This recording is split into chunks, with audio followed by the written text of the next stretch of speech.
ये जो आप लोगों ने धृष्टता की है ये अक्षम्य है, अक्षम्य।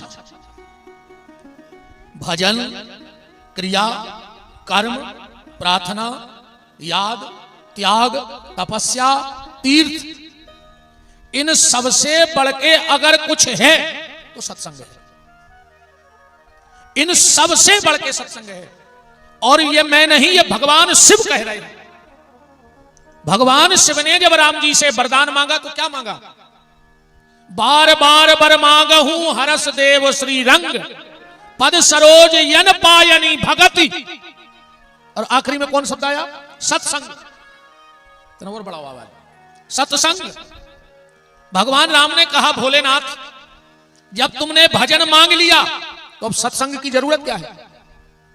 सत्संग के द्वारा ही भजन होता है। और जब आपने पहले भजन मांग लिया तो सत्संग की क्या आवश्यकता है? भगवान शिव कहते हैं, प्रभु अगर किसी के पास बहुत कीमती हीरा हो, बहुत कीमती मणि हो, तो उसकी सुरक्षा भी उससे ज्यादा करनी पड़ती है। तो जिसके पास राम नाम की, गुरु कृपा की, शिव कृपा की, संत कृपा की मणि है, और अगर उसके पास सत्संग की तिजोरी नहीं है तो उसकी वो मणि चोरी हो जाएगी। आप लोगों की भी मणि चोरी हो सकती है, पर ये संत बड़े सरल है, ये तुम्हें माफ कर देंगे। पर आइंदा इस चीज का ध्यान रखना, तुमने व्यास गद्दी का अपमान किया है। किसी वक्ता का अपमान नहीं है, ये व्यास गद्दी का अपमान है। आप लोग ने समझ लिया कोई गजल चल रही है, कोई कव्वाली चल रही है, कोई लोकगीत चल रहा है, तुम बीच में फूहड़ता करो। ये तुम्हारे संस्कार बताते हैं। और हमसे खराब लग जाए तो हमें तुमसे मुंह सर बगदाऊ ने नहीं, नया हमें तुम्हारी वोट चाहने, नया हमें तुम्हारे देश का हमें जिंदगी में चुनाव लड़ने नहीं, नया हमें तुम्हारी सपोर्ट चाहने, हमारे दारू के ठेका है नहीं, जुआ हम खिलवात नहीं, गलत काम हमको न करत नहीं। सो हम एक हाथ जोड़ ब्याह है कि भज्जा से कह दियो तो ना हमारी सिफारिश करता। हाँ, पर आज एक चीज जरूर आपसे मांग रहा हूं, ना मुझे आपका वोट चाहिए और ना जिंदगी में कभी सपोर्ट चाहिए, पर आज जो तुमने खोट की है वो मेरी झोली में डाल देना। आपका पाप आज मेरा है, क्योंकि मैं आपको गाइड कर रहा था। कहीं मेरी कमी रह गई, आज मेरी कमी रह गई आज, तो वो आज आपकी खोट विपिन बिहारी की। आज 11 माला तुम्हारे नाम की करूंगा, आज 11 माला रात में बैठ के तुम्हारे नाम की करूंगा, क्योंकि तुम मेरी सत्संग की नाव में बैठे थे और तुम्हें पार लगाना इस व्यास गद्दी की जिम्मेदारी है। तो तुम्हारी खोट आज मेरी, और मेरी 11 माला का भजन आपका आज। पर आइंदा इस चीज का ध्यान रखना, कभी ये कोई कव्वाली का कार्यक्रम नहीं है, कोई गजल का कार्यक्रम नहीं है। बहुत बड़ा अपराध है, बहुत बड़ा अपराध है। आइंदा ध्यान रखना। मुझसे भी अच्छा बोलने वाला आ सकता था, तुम हमारी कथा में फूहड़ता करने लगते। बोलो, विपिन बिहारी ही सर्वश्रेष्ठ नहीं, मेरे जैसे हजारों इस मिट्टी में रोज मिल रहे हैं और करोड़ों इस मिट्टी में पैदा हो रहे हैं। हजारों पैदा हो रहे मेरे जैसे और लाखों मर रहे हैं। मैं आपके चरणों में नमन करके क्षमा प्रार्थी हूं।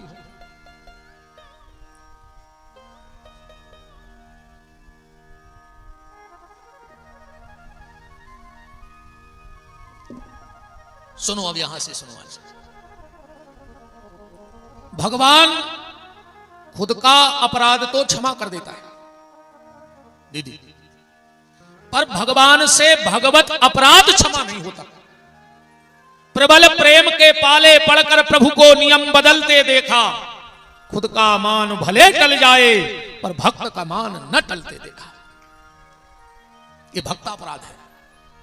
और भगवान के जो 10 अपराध हैं, भक्ति के जो 10 अपराध हैं, उनमें ये सबसे बड़ा अपराध है भक्ता अपराध। एक बार एक महात्मा जी चले जा रहे थे, ध्यान से सुनना, फिर हम कथा में आते हैं। तो किसी भगत ने उनको सतुआ दे दिया। वो नारियल का पात्र नरेटी लाए रहते, फक्कड़ महात्मा थे। तो किसी भगत ने उनको सतुआ दे दिया, तो बगल में लगा था नल, तो नरेटी में सतुआ घोरा और गर्मी का समय था, तो उन्होंने सोचा कि चलो कहीं बैठ के पा लें। तो एक मकान के यहां गए, छज्जा निकला था, तो उसके नीचे बैठ के बड़े आनंद से महात्मा सतुआ चाटने लगे। उस छजिया पर एक पति पत्नी बैठे थे, पत्नी ने पान खाया था, तो पत्नी ने वो पान की पीक ऐसी थूकी कि वो महात्मा के उस पात्र में गिर गई ऊपर, क्योंकि वो नीचे बैठे थे। अब भाई कुछ गिरेगा बर्तन में तो निश्चित व्यक्ति ऊपर को देखेगा, और जो महात्मा ऊपर को देखे, जो महात्मा ऊपर को देखे, तो उस पत्नी ने अपने पति से कहा, देखो इसने चोला साधु का पहना है और गलत नजर से मुझे देख रहा है। अब पति तो पति तुरंत नीचे उतर के आया, उठाया डंडा और महात्मा में 25 डंडे मारे। अब महात्मा एक ही बात कहे कि राम हमारी गलती क्या है, राम हमने गलती क्या की है, हमें क्यों पीट रहे हो, लहूलुहान कर दिया। उस दुष्ट पापी ने सोचा कि महात्मा मर गया, तो उसको मरा जान करके गुस्से में वापस आया, और जैसे ही मकान में पहुंचा एक झटका घला और पूरा मकान बैठ गया। इतना बड़ा पत्थर पति के छाती पे रखा, पत्नी जैसे तैसे निकल के गई और महात्मा के चरण पकड़ लिए। महाराज तुमने हमारे पति को श्राप दे दिया। महात्मा ने कहा, नहीं बेटी, मैंने तेरे पति को श्राप नहीं दिया। बोले दिया है। महात्मा ने कहा, बेटी मैं तेरे पति को श्राप क्यों दूंगा। बोले मेरे पति ने तुझे मारा। महात्मा ने कहा, बेटी मेरा कोई प्रारब्ध बिगड़ गया होगा, तो भगवान ने हमें उसका दंड दिया, माध्यम तेरा पति बन गया, वो बात अलग है, पर कर्मों का फल तो मुझे मेरा मिला है। आपने श्राप नहीं दिया। महात्मा ने कहा, बेटी मैं राम की शपथ खा के कहता हूं मैंने श्राप नहीं दिया। तो तुरंत मेरा पति मकान में क्यों दबा। उस महात्मा के चेहरे पे हल्की सी मुस्कुराहट आई और कहा, तू जानना चाहती है कि तेरा पति तुरंत मकान में क्यों दब गया। बोले हाँ। तो बोले सुनो, मैंने तेरा अपराध किया था, मैं तुझे गलत नजर से देख रहा था। बोले नहीं, जब मैंने अपराध किया नहीं, घटना दीदी वृंदावन की है और वहां की भाषा जरा खड़ी है, बड़ी खड़ी चीज। तो बोले जब मैंने अपराध किया नहीं तो तेरे खसम ने मुझे क्यों मारा। मैंने तो कोई गलती की नहीं, पर तेरे खसम ने मुझे बिना अपराध के मारा। पर जब तेरे खसम ने मुझे मारा तो मेरा खसम चुपचाप कैसे बैठ सकता है।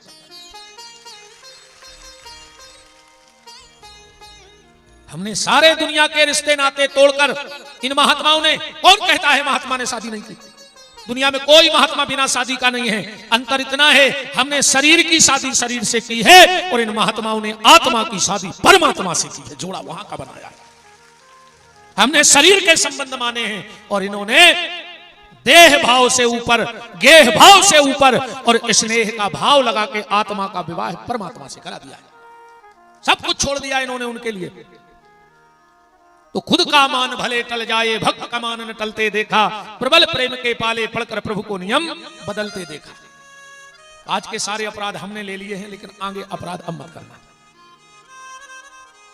हम सनातनी हैं, हमको बहुत सोच के रहना है, बहुत सोच के रहना है।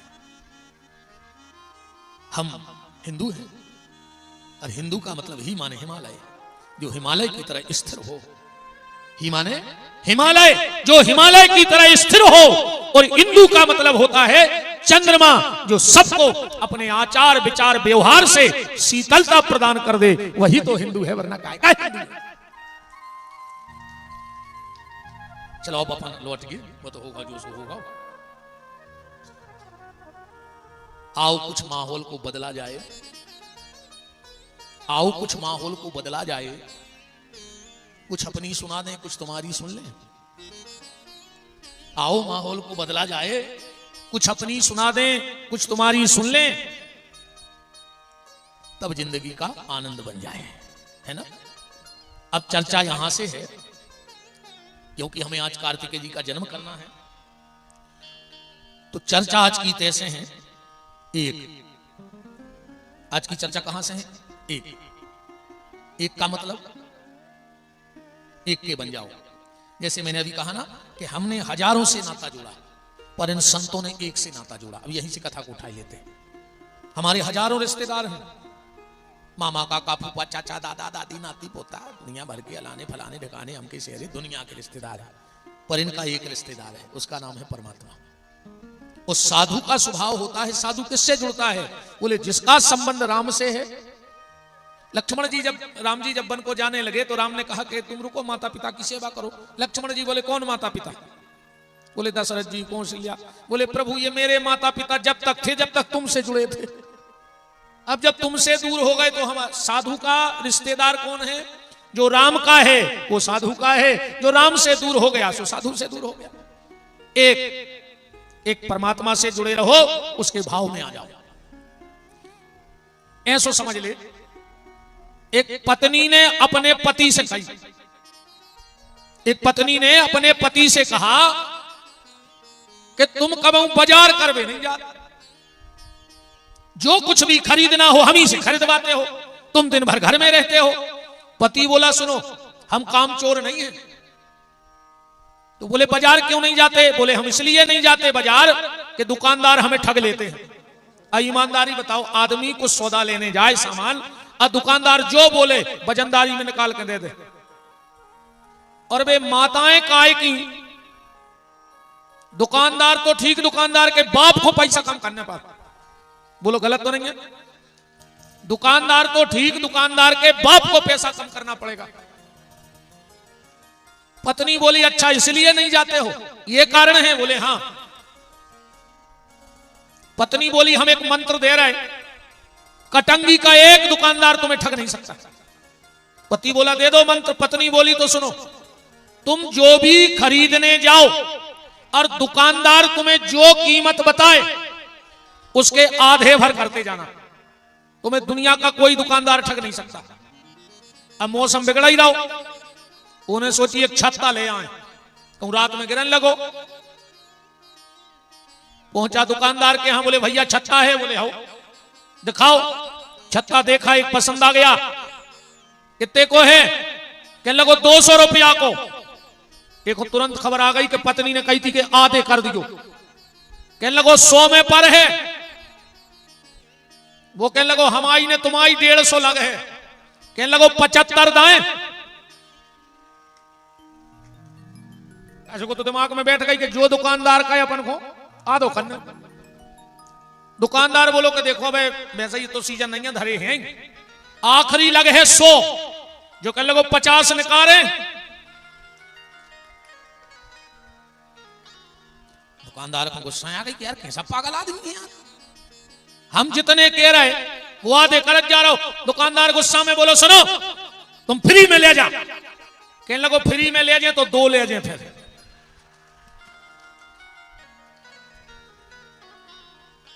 अब इस बात को समझना, अगर वो व्यक्ति एक भाव में रुक जाता तो उसे छाता मिल जाता कि नहीं मिल जाता? क्योंकि 100 तक तो बात आई गई थी।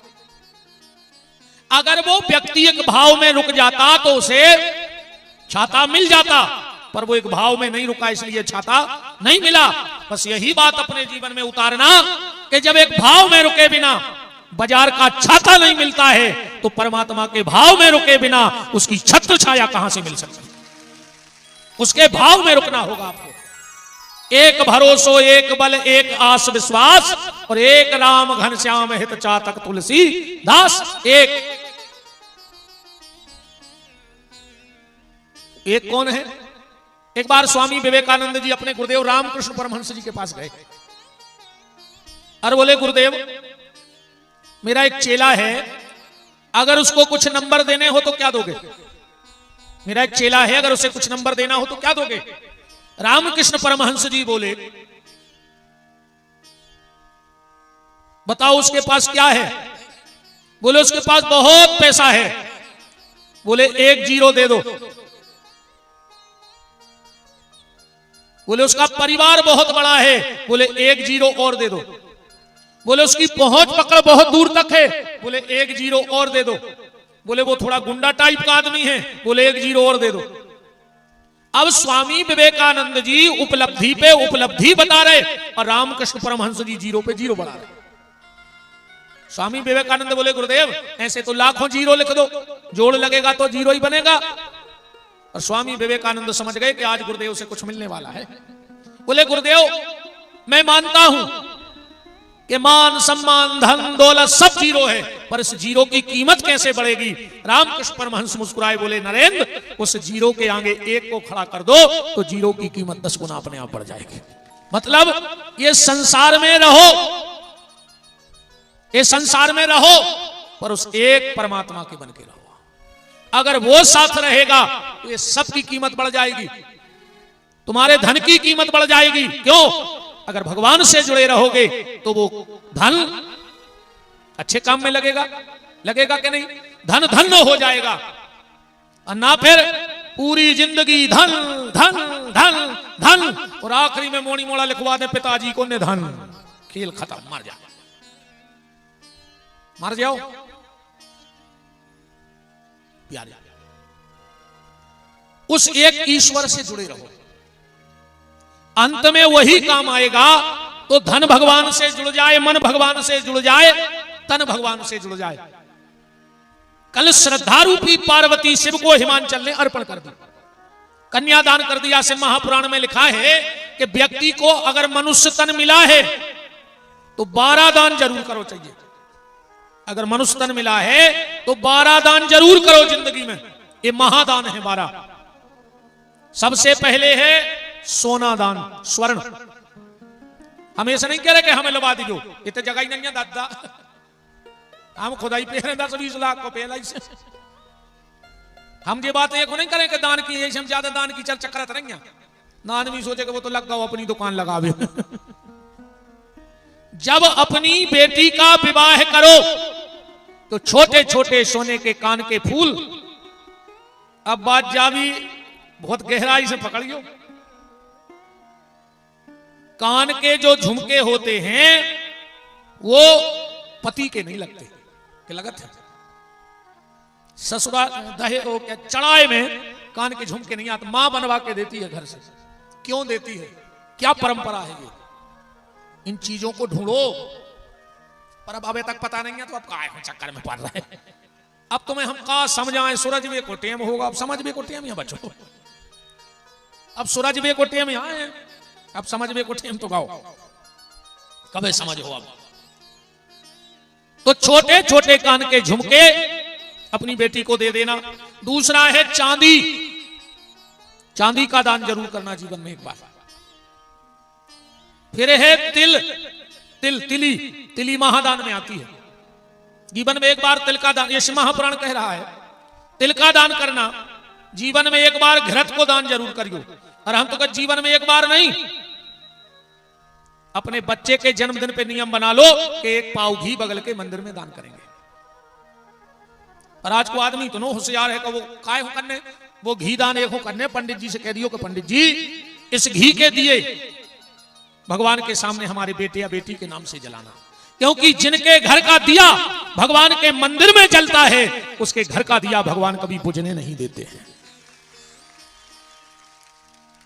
तो बोले किए खा रहा है काट काट, किए से खा ले।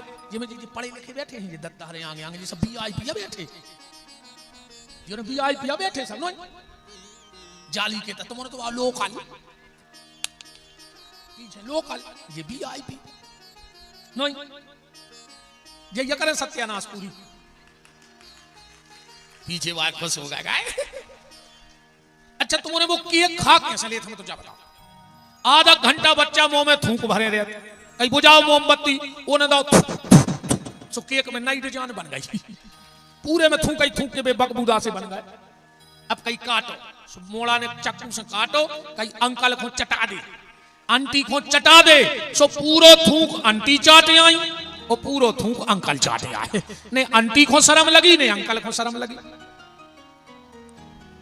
तुम्हें शर्म आनी चाहिए। जिस दिन तुम्हारे कुल में दिया जला, उस दिन तुम अपने घर में बच्चे से मोमबत्ती बुझवा रहे हो। तुम माँ बाप हो के कसाई, पहले तो ये बताओ, आज तुम दिया बुझा रहे हो उसके जन्मदिन पर, भगवान ना करे कभी वो बुझा दे।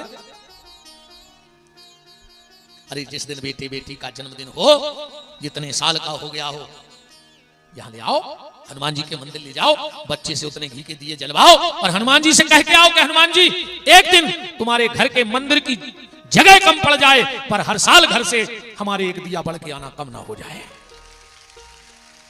तो घी को दान जरूर करियो बच्चों के जन्मदिन पे। पर आदमी के महाराज अगर हमने मंदिर में दाओ आको पुजारी ने नहीं जलाओ, उन्हें खुदा ही चुपार के रगड़ लेंगे। भाई आदमी बहुत कब्बा है आज को, कुछ ने कहानों की सोच लेते लेंगे। तो एक काम करियो, जब तुम 200 को घी दान कर रहा है तो 5 रुपया की फुलबत्तियों में डुबोई दीजो। अब महाराज तुम पहला तो चचोड़ने ले भाई अगर तुम्हें विश्वास नहीं है कि ऐसे न हो तो बाबा जी रगड़ जाएंगी तो फुलबत्ती और दे दे। अब तो जले हैं कि पहला खा जे चुने चुमर आ जाए।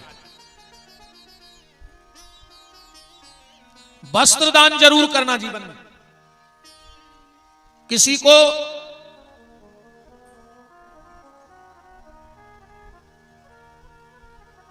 को नया वस्त्र दे पाओ चाहे न दे पाओ, पर एक निवेदन है मेरी बहनों, अभी ठंडी पड़ेगी, जो तुम्हारे बच्चों ने कपड़े रिजेक्ट कर दिए हो, मम्मी अब हम नहीं पहनेंगे, इस स्वेटर का फैशन चला गया, तो वो स्वेटर अलमारी में जमा के मत रखना। अगर किसी गरीब माँ का बेटा ठंड में ठिठुरता हुआ मिल जाए तो निकाल करके वो पुराना स्वेटर उस माँ के बच्चे को दे देना। माँ के हृदय से वो दुआ निकलेगी, वो आशीर्वाद निकलेगा कि तुम्हारे बच्चे का कभी बाल बांका नहीं होगा। नए कपड़े बिल्कुल मत दो, पुराने ही दे दो। अन्नदान, आजकल सबको सिर्फ दिखावा से मतलब है। अबे हम जैसे को कहते पहुंच जान दे क्षेत्र में काजू किस्मस लाए फिर का गुरुजी हाथ लगा दे, हमका भूखो मर रहा है। हमने कहा काजू नहीं खाए कि जबलपुर जिले में आके देखे हमने, हम जैसों को काजू लाए फिर लाए और घर के दरवाजे 2 दिन को भूखो, तुमसे 2 रोटी मांगत मांगत भग गओ जब तुमने अपनी नक कटाई काय करवा लाई।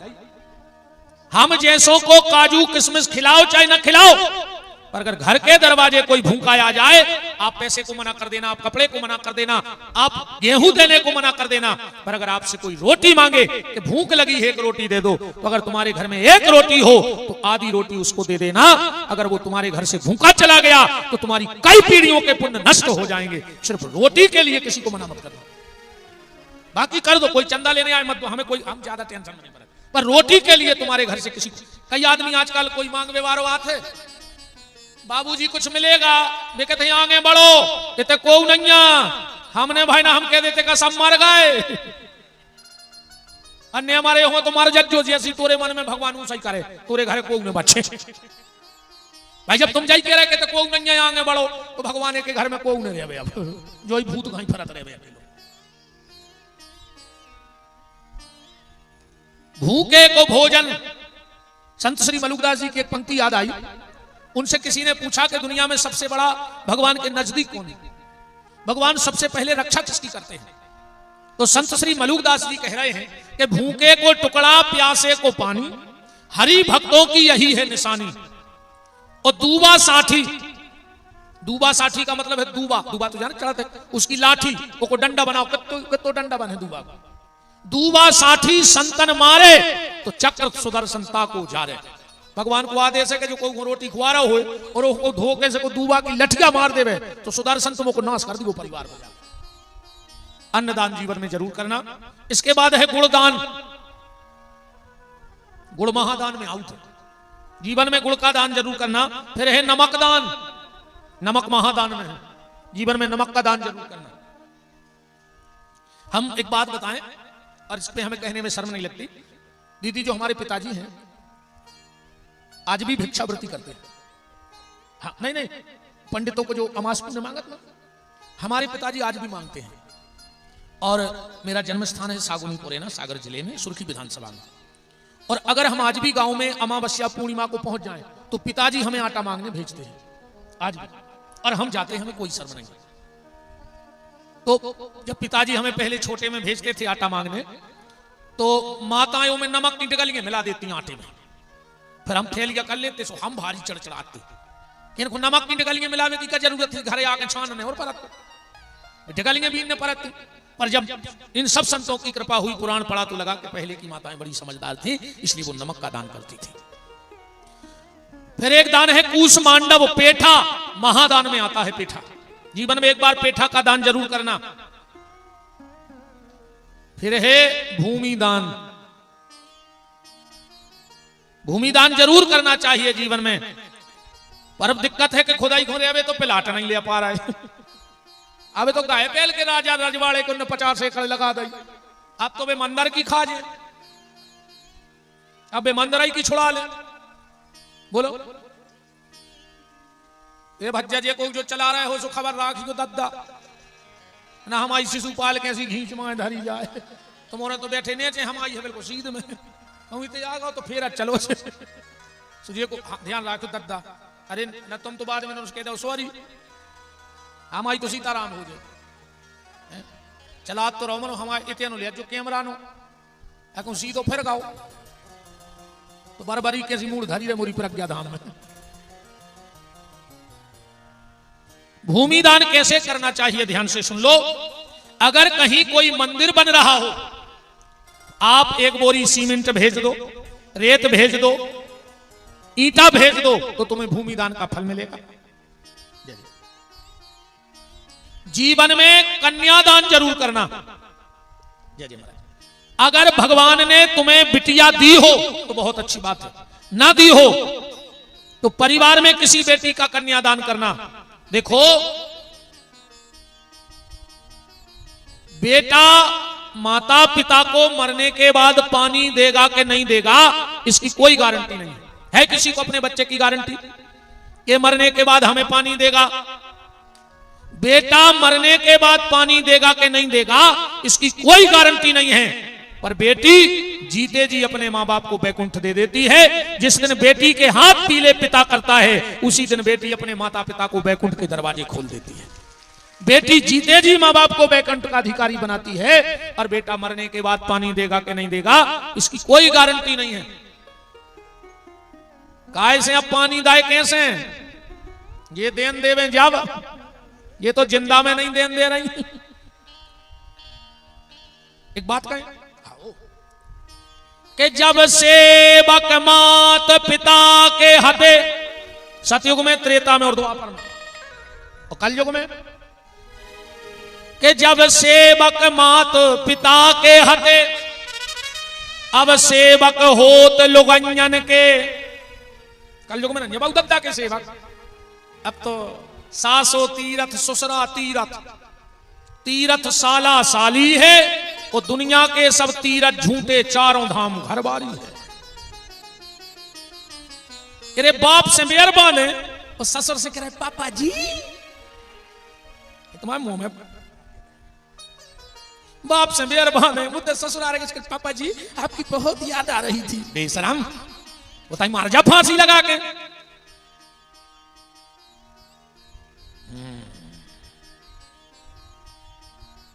कि जब सेवक मात पिता के हते अब सेवक होत लुगंजन के, और पहले संतों के झुंड चले, पहले जमातें चलती साधुओं को, अब झुंड चले हैं नचइयों के। पहले बैरी से बैर मनाते थे, अब बैर मनाते हैं भंजन से। ये अगर जिठानी की 2 ईंटें ऊंची हो गई छत की तो देवरानी को ब्लड प्रेशर लो, और कहूं देवरानी की 2 ईंटें ऊपर हो गई छत की तो जिठानी को ब्लड प्रेशर हाई, मार जाओ पैरालाइसिस हो जाए, ज्यादा ब्लड प्रेशर हाई ना कहियो ना मार जाओ। ये सो लखवा घले है मुंह तक नहीं करो।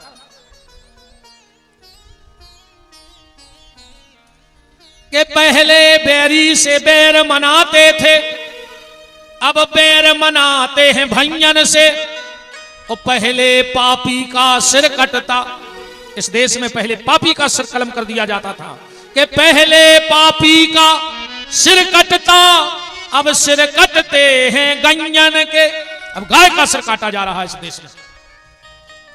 अकेली गैया बचाओ ने नेताओं को चुनाव की साल, बस जो 6 महीना चुनाव के बचे और उनने गौ यात्रा इनकारी। जो ये सफेद कुर्ता पजामा पहने गैया बचावे फिर रहे हैं, इनके बंगलों पे कुत्ता बंधे हैं, 20-20 हजार के नौकर लगे उनको। अकेली वोट के लाने गौ माता की जय। बताओ एक आध नेता को बंगला में बांधे हैं गंगे? इसलिए गौ भक्ति करो, गौ माता है, राष्ट्र माता बनाऊ ने। क्या समय आ गया साहब। ठीक है, कन्यादान जरूर करियो, जो कछु हम गौ चाह रहे हैं जीवन में। जीते जी बैकुंठ दे देती है बेटी। जीवन में गौदान 3 बार करो चाहिए। गौदान कितनी बार करना चाहिए? 3 बार। कब? जब तुम्हारे यहां संतान होवे, गौदान जरूर करो। क्यों? क्योंकि उसका जो प्रारब्ध होगा बच्चे का, वो गौदान से कट जाएगा। दूसरा, जब बेटी का विवाह करो तो गौदान जरूर करो, और घर में जब बहू आवे तो तुम गौदान करो। बहू के हाथ से गौदान जरूर करवाओ। और आखिरी समझाएगा कि अब कब करने के बात वही बता दें कि जब मरन लगो वो कि पहले खुद खुश वही कर लीजिए एक बेर।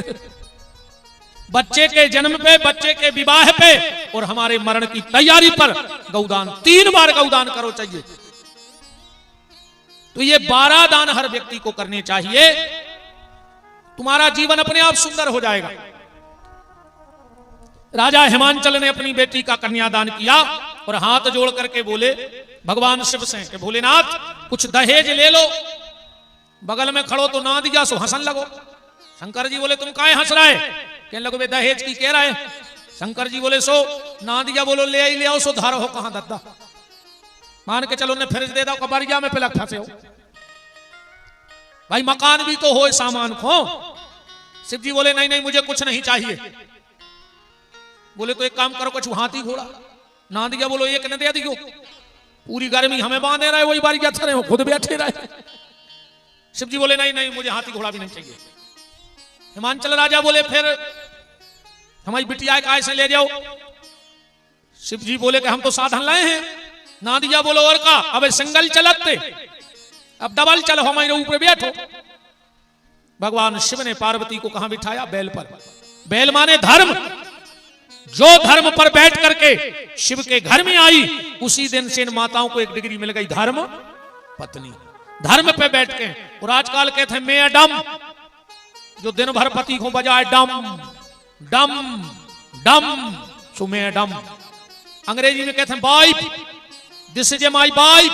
दिन भर कैंची से पति की काटे लाइफ। पत्नी को मतलब क्या हो? पत्नी जो पति से रेवे तनी तनी। पत्नी जो पति से रेवे तनी तनी और खूब खर्च करवावे वो की मनी। तुम तो अंदाज करी को 10 मिनट कम घरवारी अच्छी मीठी बोल ले वे तो समझ लियो कि 2-5 हजार की धोर गलत है। अब तुमको ये 2 टाइम तो अच्छी बोलता ही, या तो माए के जाने हुए, एक दिन अपेल से पूरा व्यवहार बदल जाता है। आपको हम कल खाना बना के रख देंगे, आप खा लेना। एक तो आप खाते नहीं हो तो हमारा वहां मन नहीं लगेगा। वो चाहिए एक बेर खबर न कर माए के में वो फिर कहां रहा हो जो भूखो। अब एक वो तमाशो ना चलत हो, चाहे सुहाग ले चलत ना चलत है। घर वालों भूखो फिर रहा हो, सुहाग लो में बैठे वो के गोड़े का पर आए, वो घर में गोड़ा ढूंढत फिर रहा, गोड़ाई खा के पानी पी लाए। मोड़ी मोड़ों से पूछी मम्मी कहां है? कहीं सुहाग लो है। और सुहाग ला को चक्कर आ रहा है। उते कहीं सो अच्छी खाई पुड़ी, अमाए से चना और गुड़ लेके घरे आ गए। कहूं कहूं बर्फी बना सुख बारे थे गीली, तो मुट्ठी में दबा रहे, सुबह घेना हो जाता। शाम को ले आके घर वाले को दे देते कि तुम खा ले, तो घर वालों का घोरवा आए। तुम पुड़ी खाया यो को चना ले आई के लिए घोरवा जे तुम खा ले। अरे राम राम राम, हमें बिल्कुल दिक्कत नहीं है बिहार खूब सुहागले करियो, पर जोन ना सुहागले हुए वो दिन सुहागला को भर टेम से रोटी खुआ दीजो। सवेरे का जो आओ सुहागला वो कह जो हमारी सुहागले हैं जो तुम रोटी खा ले। सही कह दई कि नहीं? देखो भी बजा रहा था अपनी के महाराज अब बन गई तो।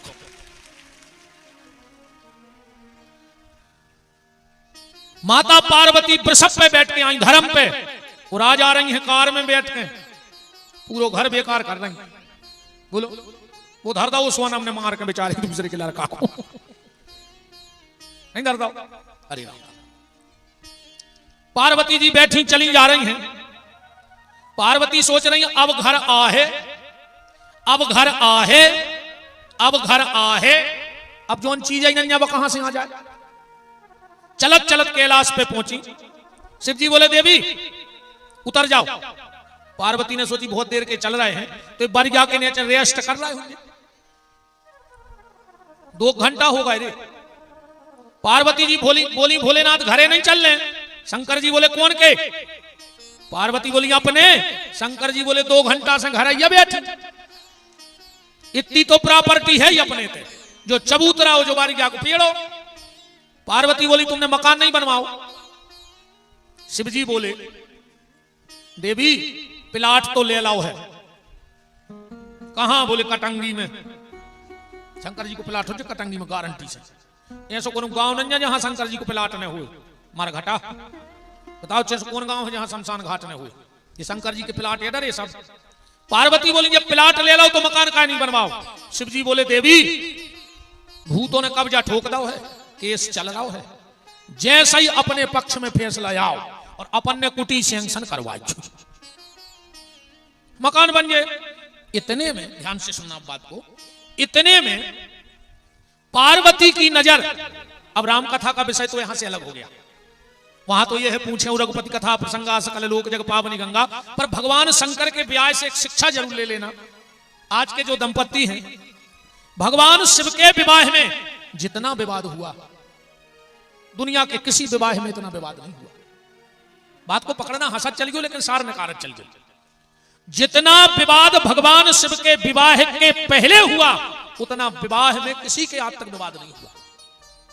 पर जिस दिन से शिव का विवाह हो गया विवाद खत्म हो गया और संवाद चालू हो गया। और जब पति पत्नी के बीच में विवाद ना होकर संवाद होता है तो उन्हीं के घर में गणेश और कार्तिकेय जैसे पुत्र का जन्म हो जाया करता है। इसलिए दाम्पत्य जीवन को विवाद मत बनाओ, संवाद बनाओ। शंकर जी की शादी के पहले विवाद, फिर संवाद, और अपन में शादी के पहले भयंकर संवाद। वो जो भी आओ भाव, सो हिंदुस्तान पाकिस्तान जैसे हालात हैं फिर भी कह रहे हम साथ साथ हैं, है ना। शादी के बाद अपने ते विवाद है। अपने और शंकर जी की शादी में तो अंतर है, ध्यान से समझ पाओगे। एक लड़का लड़की की बात चल रही थी शादी की, 2 ही छत पर खड़े थे, रात को हाथों टाइम, ये तो अच्छे बैठे पाठक जी साहित्यकार, हाँ समझ गो बात को। पति पत्नी दोनों मैंने शादी ने भाई थी, लड़का लड़की से बात चल रही थी परिवारों में कि इनकी शादी हो जाए। लड़की बोली लड़का से कि वो क्या है? चंद्रमा को। लड़का बोलो एक चांद वहां है और एक मेरे बगल में खड़ा है। लड़की खुश हो गई, मुझे चांद कहा। उपमा, साहित्य में उपमा उपमेय से श्रेष्ठ होती है कि नहीं होती? साहित्य में उपमा उपमेय से श्रेष्ठ मानी जाती है।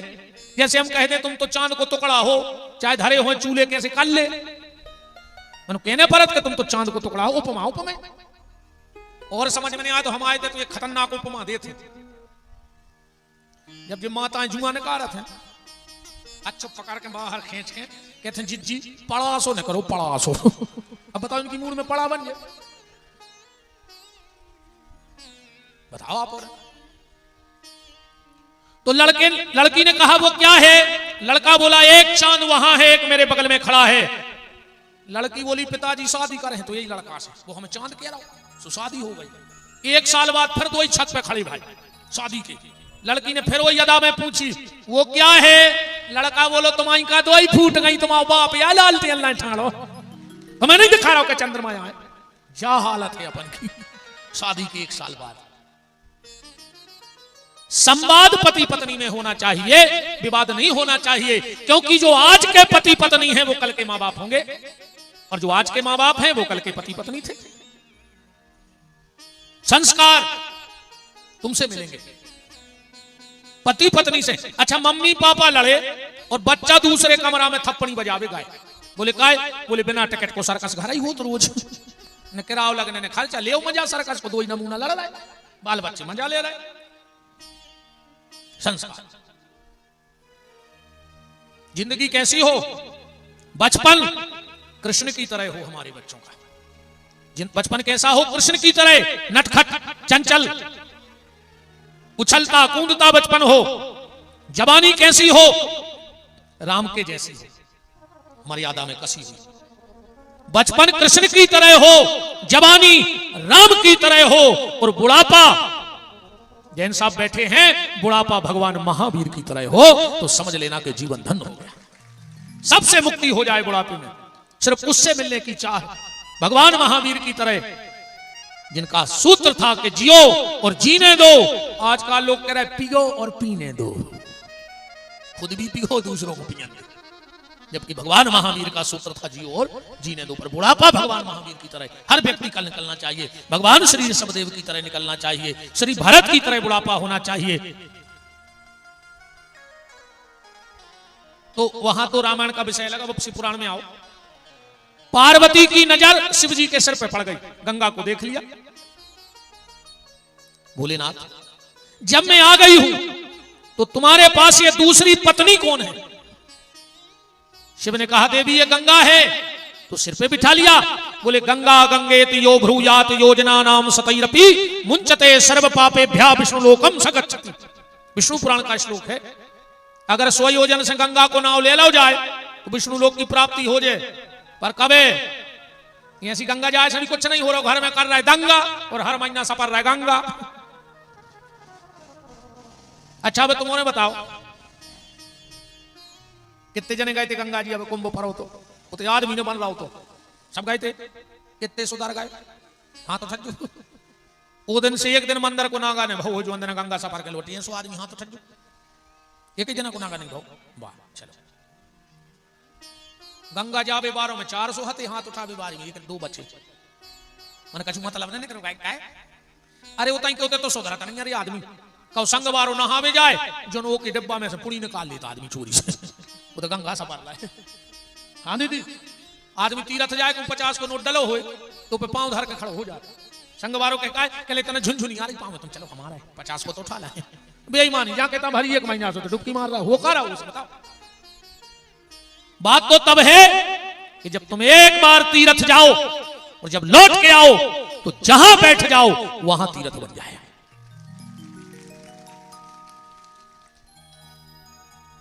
मैंने अभी पूज्य विद्यासागर जी महाराज के 1 वर्ष निर्वाण के होने पर मुझसे कुछ शब्द निकले थे, वो बड़ा वायरल हुआ था।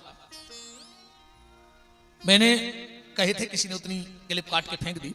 मैंने कहा था कि जीवन भर तन रहा नंगा पर मन से रहे चंगा।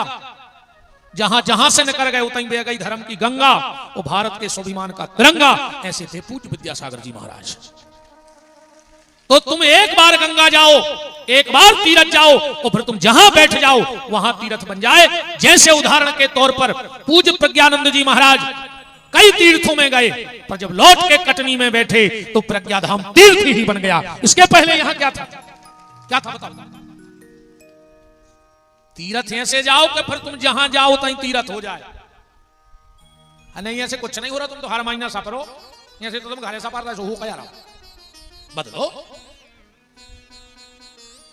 पार्वती ने कहा भोलेनाथ इनको सिर पे क्यों बिठाया? ध्यान से समझना, गंगा कौन है, कहां से आई, कैसे विवाह हुआ। ये राजा हिमांचल की बड़ी बेटी है गंगा। जिस वक्त माता पार्वती जंगल में तपस्या कर रही थी शिव को पति बनाने, उसी समय गंगा घर में बैठ करके शिव को पति मान बैठी थी और तपस्या कर रही थी। एक दिन पार्वती आई और पूछा कि गंगा दीदी तुम किससे शादी करोगी? गंगा बोली हमने तो प्रतिज्ञा ही कर ली, शिव मतलब शिव। पार्वती ने सोची जी है बड़ी, अब पहले शादी हुई है, इनकी पिताजी पूछे इनसे हम रह दे, क्या करें कि गंगा हट जाए रास्ता से। बोले दीदी तुम्हें सही में करने शादी? बोले हाँ। तो बोले परसों अपने ते दुर्वासा ऋषि आ रहे हैं, अगर उनने तुम्हें आशीर्वाद दे दो तो शिव जी तुम्हारे पति बन जाए। गंगा भोली भाली बोले जा बताओ क्या करने पर? उनके पांव पड़ ले। बोले पांव तो पड़ गए, महिलाओं से पांव पड़वात नहीं है। बोले फिर? बोले बे जैसे आवे तुम 1 लोटा जल भर के उनके मुंह पे मार दी बस। अब बताओ दुर्वासा जैसे बाबा को तो जल मार दे। भोली भाली गंगा पहले बहुत डरात तो आदमी शराब हो। अब गांव में वो सबसे खास कहावत है जे को शाम को शराब दे देवे। बताओ ईमानदारी से। और आजकल के भैया हर की दोस्ती जे नए नए बैठे हैं सामने, इनकी जे हो जा, इनकी दोस्ती पता है कैसी है? जे कहते तुम्हें दोस्ती की कसम है, एक पेक तो ले नहीं पा रहे। कहते कछु कछु कहते ने पियो तो हम मरो मुंह देखो। हमने भैया ना हम तुम्हारे मुंह पे लात धर कर चप्पल सी को चढ़ देते तुरंत। काल मरत देसो भाई मर जा, दारू खोरों से भाई विधि क्या है। जो शराब में डूबा उभरा नहीं जिंदगानी में, वो लाखों घर मिट गए बोतल के बंद पानी में। हजारों घर बर्बाद हो गए फिर भी आदमी पी रहा हो। दारू तुम पी रहे, अब बेचारी भोग रही हमारी बहने।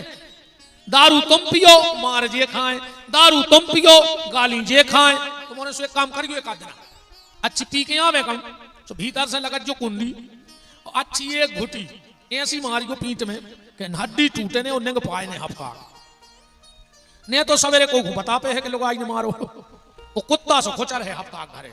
अरे एक हफ्ता में जहां ने पिंजन लगे सो एक फिर दाई अपने आप छोड़ दे। कहा दारू खट्टे आई कर रहे हो। दुर्वासा ऋषि आए, गंगा ने जल भरा तो दुर्वासा के मुंह पे मार दिया। आंखें लाल हो गई महात्मा की। ऐ कन्या, शायद तू जानती नहीं कि मैं महात्मा दुर्वासा हूं। तूने मेरे ऊपर जल फेंका है, जा मैं तुझे श्राप देता हूं। तू नारी का देह छोड़ दे और इसी समय जल बन जाए। जो गंगा लड़की थी वो पात्र में जल बन गई। जल में से आवाज आई, त्राहिमाम त्राहिमाम। भगवान मुझे तो ये पता था कि आपके ऊपर जो जल फेंकता है आप प्रसन्न होते हो। दुर्वासा ने ध्यान करके देखा, वो ये तो गड़बड़ होगा, या तो बिटिया निर्दोष थी। बोले बेटी श्राप तो मिथ्या नहीं हो सकता, श्राप मिथ्या नहीं हो सकता, पर अब तू साधारण जल नहीं रहेगी, यहां से सीधे ब्रह्मा के कमंडल में जाएगी। और जब भगवान का वामन अवतार होगा तो इसी जल से भगवान के चरण धोए जाएंगे और तू पतित पावनी गंगा के नाम से जगत को पावन करेगी। जैसे ही वो जल आकाश को चलने लगा उसमें से आवाज आई, पार्वती तूने मेरे साथ अच्छा नहीं किया है। अब मेरा शरीर तो रहा नहीं, तो मैं तो शिव की पत्नी कभी अब शरीर से बन नहीं पाऊंगी जब शरीर ही नहीं रहा। पर मैं तुझे भी अब ऐसे नहीं छोड़ूंगी। जा, मैं तुझे श्राप देती हूं, तू शंकर की पत्नी तो बनेगी पर शंकर के पुत्र की मां बनने का सौभाग्य तुझे कभी नहीं मिलेगा। ध्यान से सुनते जाना। गणेश जी का जन्म शंकर जी से नहीं भाव, उपटन से भाव है। वो कार्तिकेय जी को जन्म भाई हम सुना ही रहे कि पार्वती के नहीं भाव, कैसे भाव भाई आप सुन भाई बारे। गंगा चली गई, वामन अवतार हुआ, चरण धुले। फिर राजा सगर के 60,000 पुत्र, असमंजस, अंशुमान, बड़ी लंबी चर्चा है ऊपर तो। फिर भागीरथ भाई अबे गंगा ले आए, और गंगा जैसे ही शिव के जटों में आई, शिव ने कहा देवी जाओ भागीरथ के पुरखा तारो। गंगा बोली हम कहूं नहीं जा रहे, जो हम इन्हें सब नाटक करो। तो बोले काय? बोले हमें आपसे मिलने दो, ब्रह्मा के कमंडल से मुक्त होने दो। शिव जी बोले देवी चली जाओ उसके पुरखा तार दो। बोले नहीं, अगर आप मुझे 3 वरदान दोगे तो मैं भागीरथ के पुरखा तारूंगी। भगवान शिव ने कहा बताओ 3 वरदान कौन से? गंगा ने कहा भोलेनाथ अब मैं आपकी शरीर से पत्नी तो बन नहीं सकती, तो मुझे अपनी मानसी पत्नी होने का अधिकार दे दो। मानसी माने मन में, इसलिए गंगा मन में बैठ गई, सिर पे बैठ गई। दूसरा वरदान, आपकी जो पहली संतान होवे वो मेरे गर्भ से होवे। भगवान शिव ने कहा तथास्तु। और भोलेनाथ तीसरा वरदान ये चाहिए, जैसे गौरी शंकर का नाम दुनिया एक साथ लेती है तो ये दुनिया वाले मेरा और आपका नाम भी एक साथ लेवे। भगवान शिव ने कहा जाओ देवी, आज से हमारा और तुम्हारा नाम भी लेंगे लोग। इसलिए हम क्या कहते, हर हर गंगे। हर माने शिव और गंगा का नाम एक साथ लिया जाता कि नहीं लिया जाता? पार्वती जी ने कहा अच्छा ऐसी बात है, ठीक है। तो अब समय सत्संग में बीतने लगा भोलेनाथ का और शिव जी का। एक दिन शिव जी घरे ने हते और नारद जी आ गए। अब गुरु जी आए, पार्वती के बड़ी सेवा खुशामद भाई। और पार्वती बोली कि गुरु जी तुम्हारे चरणों की कृपा से सब ठीक ठाक चल रहा है, बेबी बहुत अच्छे हैं। हाँ जी, माता चाहे तो 2 मिनट में घरवारे की बेलू बढ़ा देते और न 2 मिनट में सीताराम कर देते। कब प्रेम से बोला क्यों कहिए सुन रही आई जी क्या कहते हैं, आईजी, इतना बड़ा अधिकारी बना दो 2 मिनट में पुलिस को, उसको आईजी बना दो। आपको गुस्सा में हो तो डब्ल्यू के पापा तुम मैंने 2 कोड़ी किया कल वो मूर्ख भी बन है ना।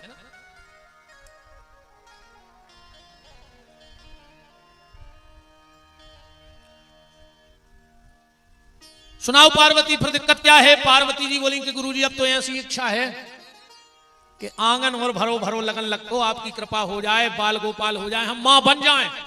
नारद जी बोले देवी तुम मां भली नहीं बनी, अब मनो शंकर जी पिताजी बन गए। अब बताओ यार, को के घर ऐसी बात करे आओ तुम, को की पत्नी से कह दो कि तुम मम्मी नहीं बनी, मनो तुम्हारा घर बारो पापा बन गओ। बताओ का थी वो घर की, तुम और कल्पना करो जैसे तुम्हारे घर को के आए जा कि तुम मम्मी नहीं बनी, मनो बे पापा बन गए। तो पापा बन पाओ चाहे नहीं मनो बे पापा बना दे तुमको बांट के। इतना कह के नारद जी तो चले गए।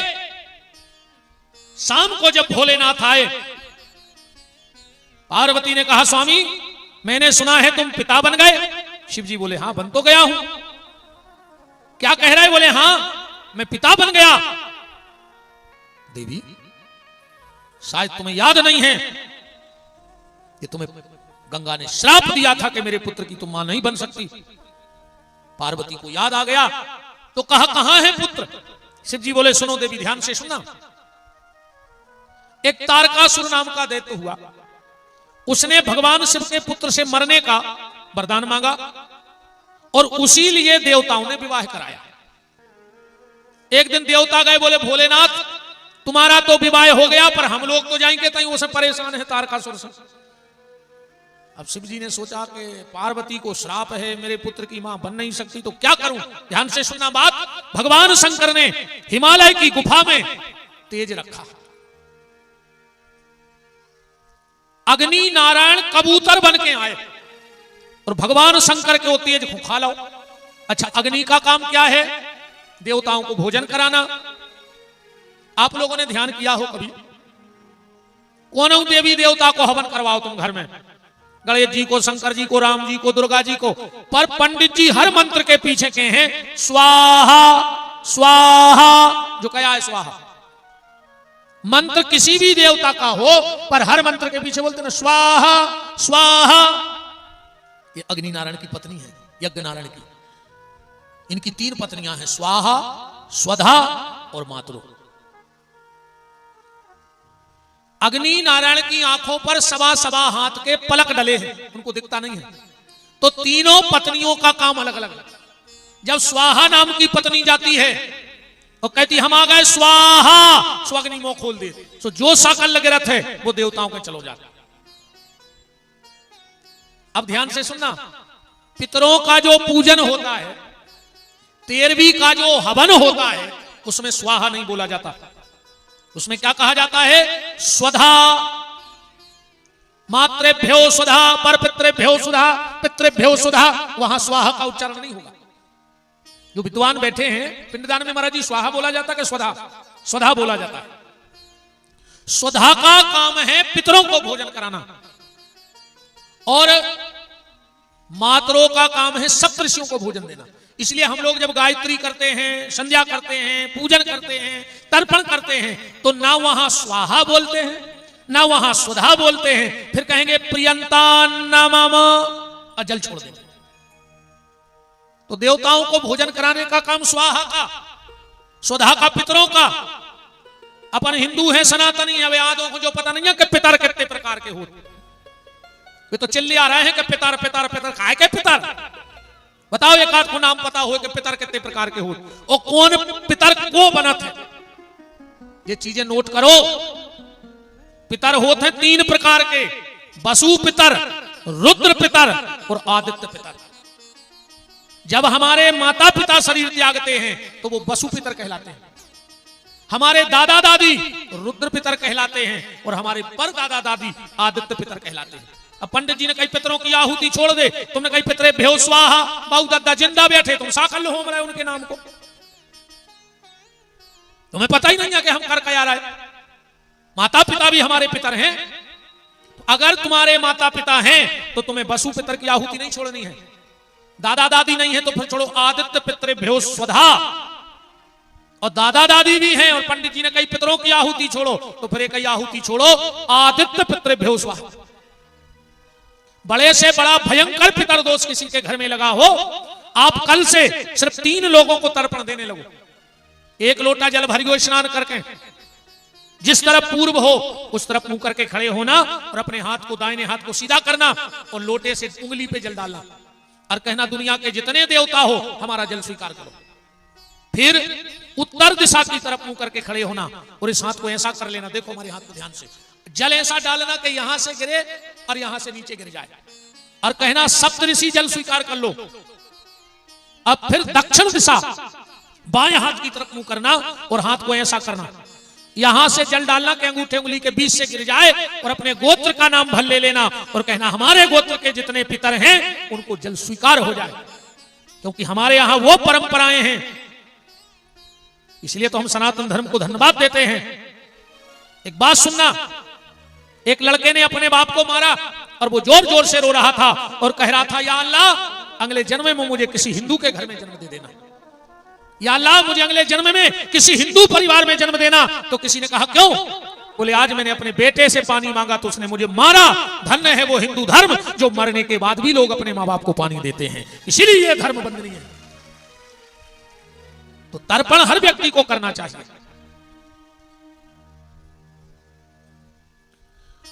तो बात समझ में आ गई। अग्नि नारायण ने कबूतर बन के वो शंकर जी को तेज खा लो।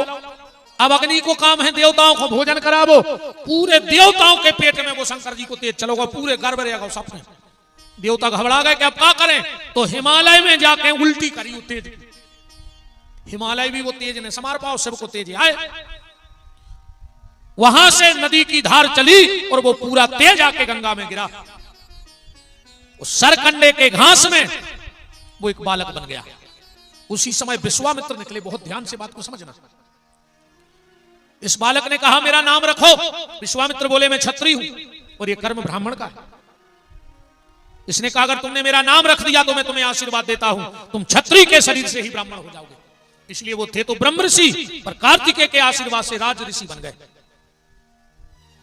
इनका हाँ राजस्व से ब्रह्म ऋषि बन गए। सबने मान लिया महाराज उनको ब्रह्म ऋषि, और वशिष्ठ जी ने नहीं माना।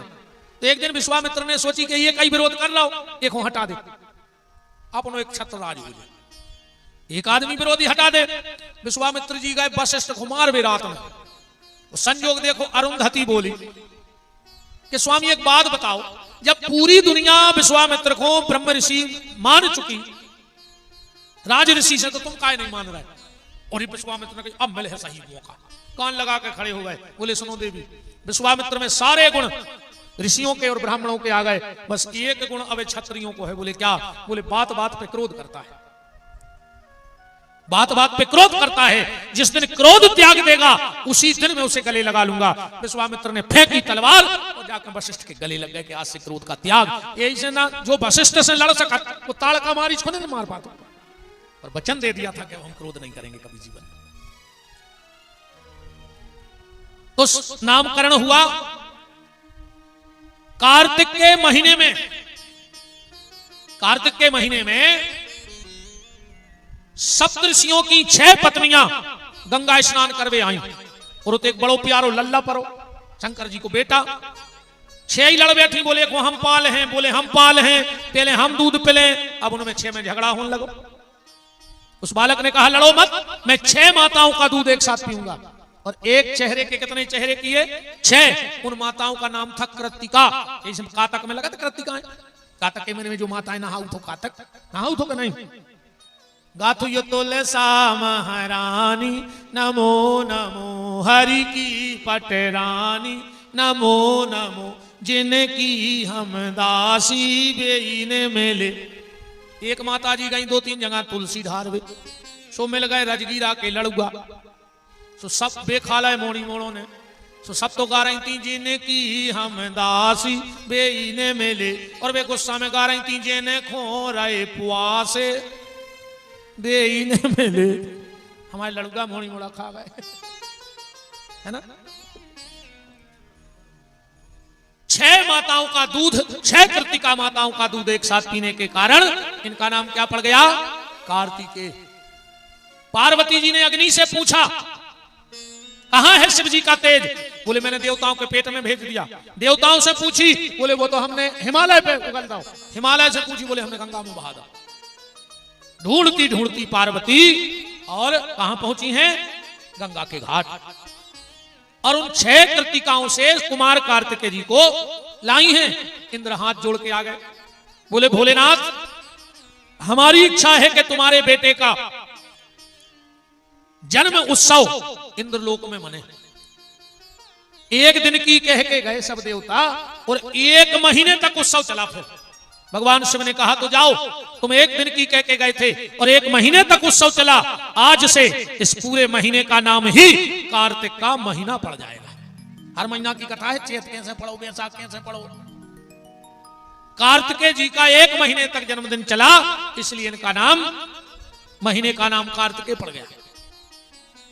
ऐसे कार्तिकेय जी का जन्म हुआ। अब हम गणेश जी के जन्म को कर दें, बाकी चर्चा कल आपसे करेंगे, क्योंकि आज जरूरी है गणेश का जन्म हो जाए। पर उसके पहले हम आपको एक सूचना दे दें, उठना कोई नहीं, हमारी सुन लो। हमने आपको कथा तो बहुत सुनाई है, हमारी एक विथा सुन लो। आप 2 मिनट की विथा सुन लो। हमने आपको कल बताया था इस शरीर के द्वारा एक छोटी सी गौशाला का संचालन चल रहा है, जिसमें आप 24 घंटे कभी भी जा सकते हैं। 12 महीने में एक भी दूध वाली गाय नहीं है। 8-10 अंधी हैं, कुछ 3 पांव की हैं, कुछ 2 पांव की हैं, कुछ बीमार हैं, कुछ की कमर टूटी। ऐसी 350-400 गौवंश की सेवा धाम पे हो रही है। आदमी को लगता है कि गौशाला मतलब 2-4 टीन टप्पर बने हुई हैं और गौशाला बने, नहीं होगा। अब सब इतने बड़े तो भोलेनाथ हैं। राधा कृष्ण ठाकुर का मंदिर, बेटी भी ऐसी स्टेज पे जयमाला डाले।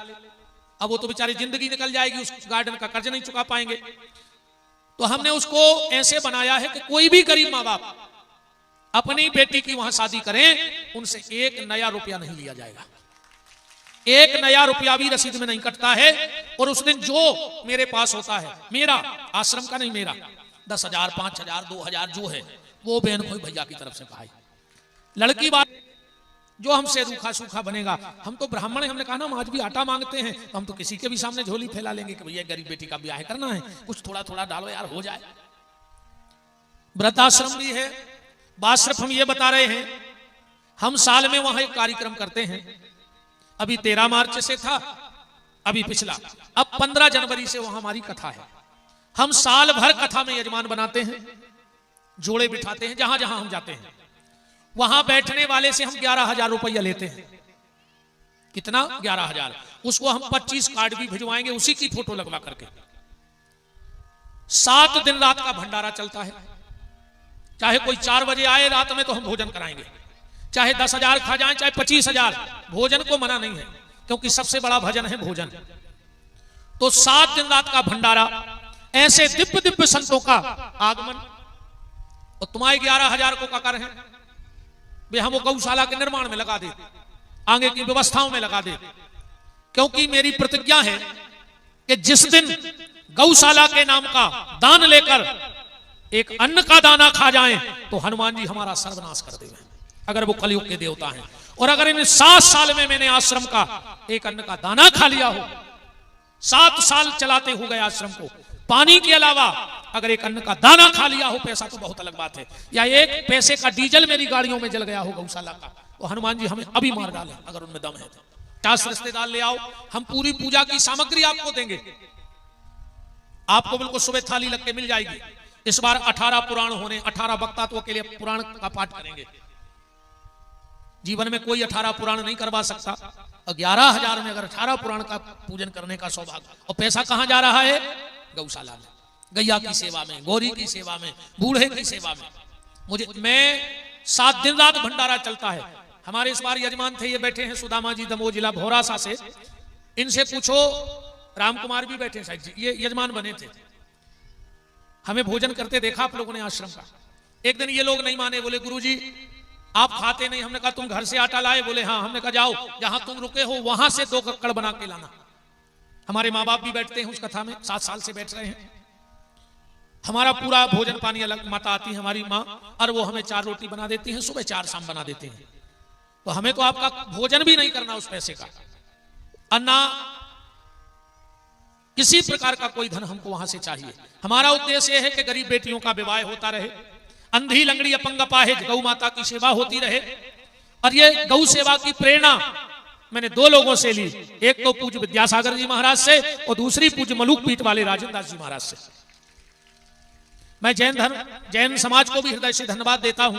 जगह जगह पूज्य विद्यासागर जी महाराज ने कई गौशालाओं का निर्माण कराया और व्यवस्थित गौ सेवा हो रही है। अगर आप मेरे उस संकल्प से कोई जुड़ना चाहें, आपकी पूरी व्यवस्था रहेगी। आप जितने लोग आओगे हम आपको अलग तंबू देंगे लगा के, कुंभ जैसे। तुम्हारे रिश्तेदार बढ़ते जाएंगे, हम तंबू बढ़वाते जाएंगे, तुम्हें कोई असुविधा नहीं होगी। हाँ, यह हो सकता है कि रोटी में कभी नमक कम पड़ जाए तो उसका स्वाद मत लेना, बस इस भिखारी के भाव को देखते रहना, मेरा भाव देखते रहना। कोशिश करूंगा बहुत अच्छा हो, पर आपकी सेवा में कमी नहीं रहेगी। तो अगर आप मेरे उस किसी भी कोई भी व्यक्ति मुझसे जुड़ना चाहे मेरे संकल्प से, तो आप अपना नाम, मोबाइल नंबर, एक फॉर्म है वो भरवा सकते हैं। आपको 2 फोटो देनी है, हम आपको 1 महीने पहले सारी सूचनाएं देंगे, आपके कार्ड बनवा के भिजवाएंगे, फोटो मंगा के व्हाट्सएप के माध्यम से। और मैंने कल भी कहा था कि मुझे आपका पैसा इसलिए भी नहीं खाना, मैंने कल कहा था कि मेरी प्रतिज्ञा है नर्मदा मैया में खड़े होकर के अगले वर्ष या तो 26 के लास्ट में या 27 के शुरू में हम अपनी बेटी का विवाह कर देंगे, और उसके बाद हमें कहीं से एक नया पैसा नहीं चाहिए।